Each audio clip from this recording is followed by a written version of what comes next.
Hello, my name is Connie Eigenmann, and I came to Fort Hays State University as a Chinese expert after teaching 4 years in Guangdong Province at Shantou University, the smallest of the Chinese university system. While there, I circulated 1,000 surveys by students over the province. This was amplified over a decade with interviews, observations, and focus groups to produce a combination of qualitative and quantitative research concerning the identity, diffusion, and access of Chinese electronic communication, with particular focus on cellular telephone and internet usage. I represent the Department of Communication Studies in Hays, Kansas, the United States. This is a virtual presentation of 13 PowerPoint slides and voiceover to briefly allow a few insights from the research. The theme of nations, nationalism, and communities represents diversity in the electronic community in China, which in turn is affecting all electronic users. The study contains the demographics, descriptors, and impacts of electronic communication during a time of great change and development. The Asian Pacific is one of the fastest growing electronic links in the world. By 2012, Asian Internet users comprised about 45% of world distribution, tripling North American users and doubling European users. Asian penetration, however, as a percentage of its population, is only 26% compared to European penetration of 61% and North American penetration of 79%. China has become a producer and user of electronic communication. Its potential is over 1.3 billion users. Its economy, enforcement of intellectual property rights, and internet censorship are problematic. This has been a critical stage of development for China and the world. No one knows where the pendulum will swing for language and culture choices determined by the new electronic and cellular telephone use. Creativity, community, contention, and control of Chinese cyberspace are interrelated features. Heretofore, silent segments of the population are speaking. These are upwardly mobile rural citizens coming into cities for economic prosperity. They are younger users exposed to computers in the schools, and they are females running small businesses or gaining professional educations. There is clearly a need to understand Chinese electronic usage from onset to saturation. Even the cutting-edge researchers in these areas are Chinese. By the end of June 2008, Chinese Internet users exceeded those in the United States to become first in the world, and its penetration rate exceeded the global average level of nearly 22%. The CNNIC has conducted semi-annual surveys of Internet users in China since 1997. China is the most populous country in the world, the third largest in land mass and economy. It combines communism and socialism, has a different view of intellectual property rights and censorship, and is in a critical stage of development.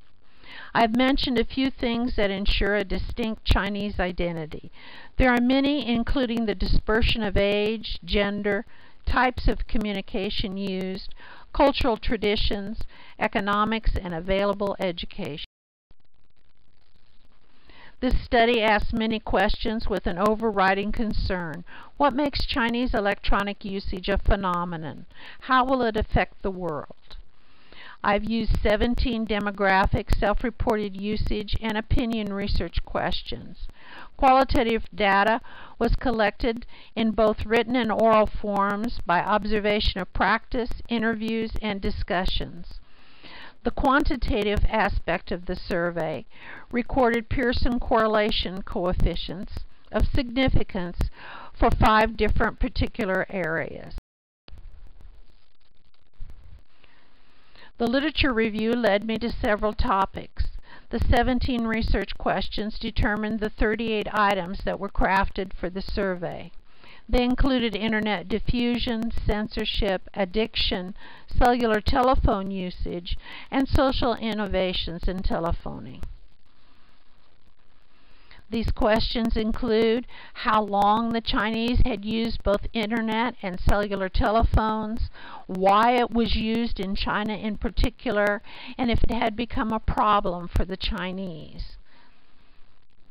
The respondents were given a choice of Mandarin Chinese or English, and they were aided if needed.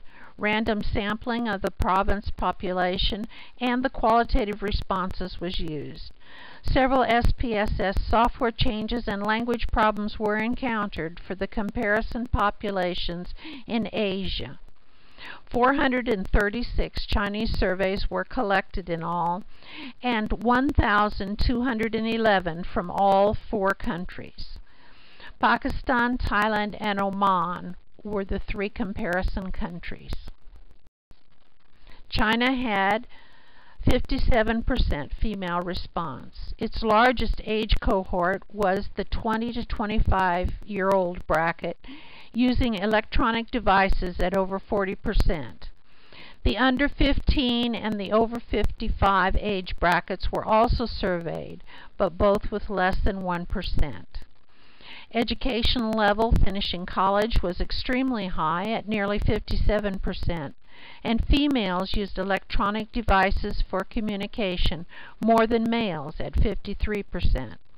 Up to 15 devices of electronic communication were reported, with 7 the highest at nearly 12% of the population.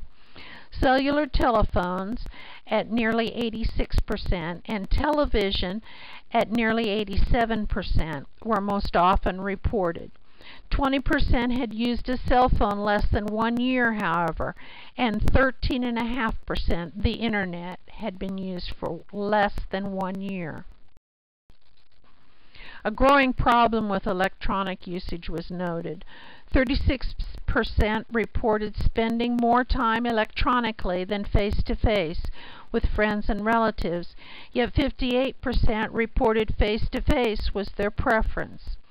Using the internet for information was reported by 62%.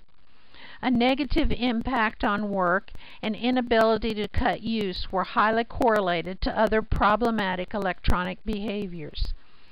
7% use the internet over 40 hours a week, and nearly half sometimes form new relationships online. China was high for cellular, chat, and email usage compared to Pakistan, Thailand, and Oman.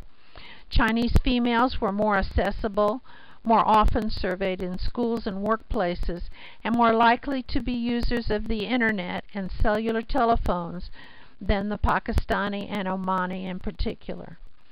Chinese had the smallest gender gap of all 4 countries at 11, while Pakistan had 21, Thailand 17, and Oman the highest gender gap at 26. The data revealed the complexity of Chinese and Asian internet and cellular telephone usage. Electronic diffusion, censorship, addiction and overuse, diversity, and social innovation are affecting the world consumption of electronic communication devices. As a means to aid rapid development, cellular telephone and internet usage are a social force. They close gaps, and they are a predictor of future communication plans for the world. China provides a distinctive Asian viewpoint we may all embrace sooner than thought. Thank you.